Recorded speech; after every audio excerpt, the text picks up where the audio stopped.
कहानी चुड़ैल का अंत। गांव के बाहर घने जंगल के किनारे बनी एक टूटी फूटी हवेली कई सालों से वीरान पड़ी थी। लोगों का मानना था कि वहां एक भयानक चुड़ैल रहती है जो रात में शिकार की तलाश में बाहर निकलती है। गांव में कोई भी उस हवेली के पास जाने की हिम्मत नहीं करता था।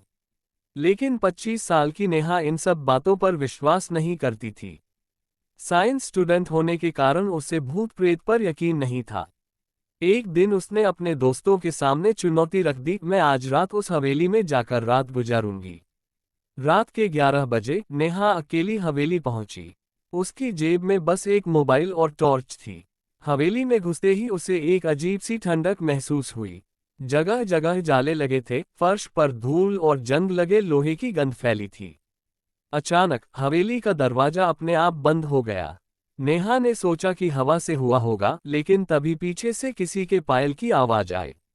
छन छन छन। नेहा ने टॉर्च घुमाई, कोई नहीं था। लेकिन तभी एक कमरे से हल्की सिसकियों की आवाज आई। डरते हुए नेहा अंदर गई तो देखा एक औरत सफेद साड़ी में, बाल बिखरे हुए, कोने में बैठी रो रही थी। नेहा ने धीरे से पूछा, आप कौन हैं? औरत ने सिर उठाया, उसका चेहरा खौफनाक था, आंखें पूरी काली और होंठ सिल दिए गए थे। नेहा चीख पड़ी, लेकिन तभी चुड़ैल के होंठ अपने आप फटने लगे और एक भयानक आवाज निकली, तू यहां से जिंदा नहीं जाएगी। नेहा ने दरवाजा खोलने की कोशिश की, लेकिन वह अंदर से लॉक था।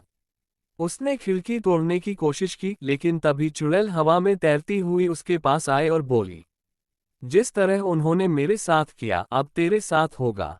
नेहा को कुछ समझ नहीं आया, लेकिन तभी उसे एक पुरानी डायरी मिली जिसमें हवेली के पुराने मालिक का जिक्र था।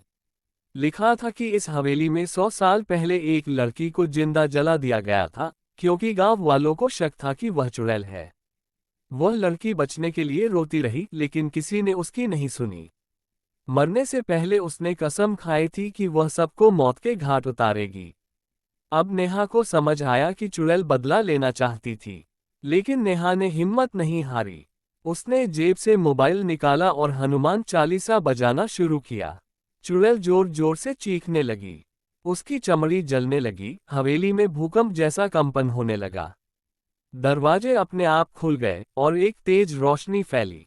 अगली सुबह गांव वाले हवेली पहुंचे तो देखा नेहा बेहोश पड़ी थी, लेकिन चुड़ैल का नामोनिशान मिट चुका था।